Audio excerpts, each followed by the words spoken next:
BFM Business, spécial sommet BFM Patrimoine.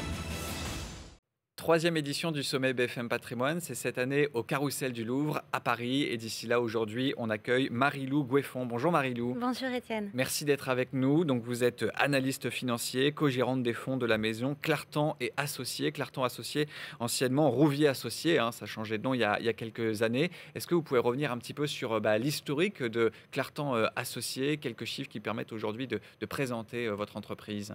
Alors effectivement, Clartan Associés, c'est Rouvier Associés qui a pris ce nouveau nom en 2020. Donc nous sommes une société de gestion indépendante qui a été fondée en 1986 et nous avons un cœur de métier qui est l'investissement à long terme en actions.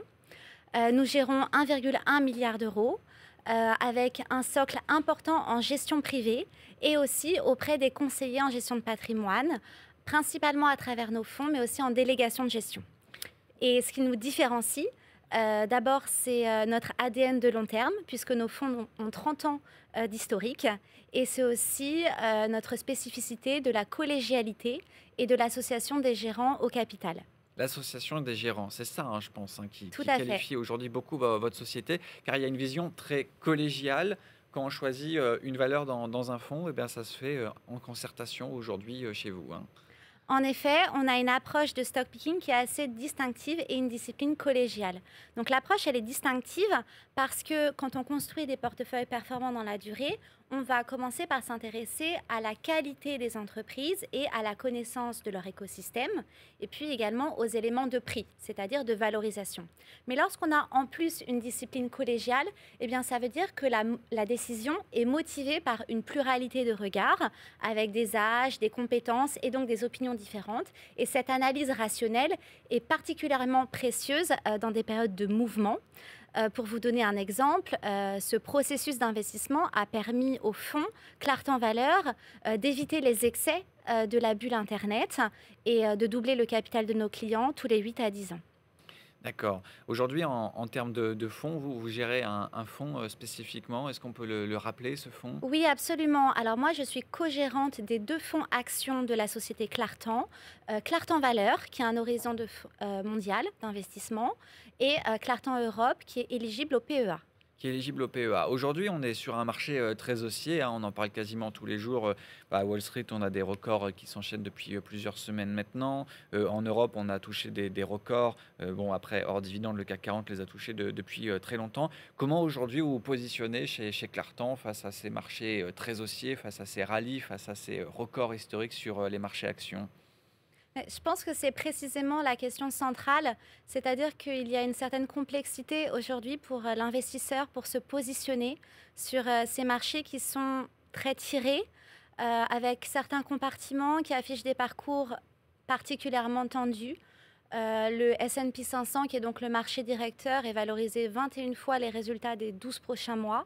C'est donc assez considérable et en plus, on a une distorsion entre des compartiments de croissance à très forte visibilité, donc ce qui est très aimé, qui est très cher, et puis d'autres parties de la cote qui sont davantage délaissées par les investisseurs. Donc ce que nous recherchons dans notre méthode d'investissement et en particulier dans le fonds Clartan Valeurs, c'est à rester tout à fait discipliné, en maintenant dans le portefeuille une forte composante de qualité qui se voit à travers le ROE, donc Return on Equity des entreprises, qui est très supérieur à la moyenne, et puis un niveau de valorisation qui est satisfaisant puisqu'il est de 11,5 fois les résultats attendus, donc moins cher de PE, que le là, on marché. parle Oui, du PE, tout à fait. Oui. Et par rapport à ça, donc du coup, stock picking, on regarde les valeurs par valeur, on analyse les fondamentaux, l'environnement aujourd'hui de ces entreprises. Quelles sont les grosses convictions? Quelles sont aujourd'hui les valeurs que vous privilégiez dans vos fonds? Alors, on peut donner 2 exemples qui sont en tête de notre gestion. Premier exemple, c'est Page Group. C'est un leader mondial dans le domaine du recrutement de cadres et de dirigeants, qu'on connaît bien sous le nom de Michael Page. Leur avantage concurrentiel principal, c'est le fait de détenir une base mondiale de talents. Et ce que l'on voit, c'est que c'est un modèle d'affaires qui est extrêmement agile. Par exemple, ils ont su réduire leurs effectifs de 5% pendant la pandémie en accroissant leurs résultats opérationnels de 25%. C'est une entreprise bien gérée qui a 10% de sa capitalisation en cash. Et dans la continuité de cette réflexion sur la pandémie, on voit bien qu'aujourd'hui, avec la recherche de talents et la pénurie de main-d'œuvre, eh bien, c'est une entreprise qui est considérablement favorisée. Un deuxième exemple, c'est Veolia. Société qui est également en tête dans notre gestion. Alors Veolia crée de la valeur en mettant la main sur Suez, c'est une opération tout à fait relutive.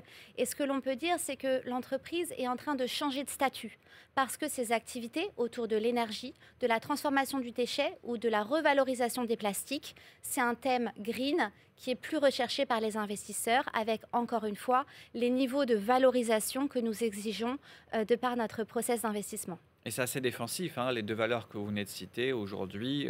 Veolia a plutôt bien traversé la crise sanitaire, on peut dire, du point de vue de son activité. Quelles sont aujourd'hui les activités, les actualités à suivre chez Clartan là, pour cette fin d'année 2021 et pour le début de l'année 2022 ?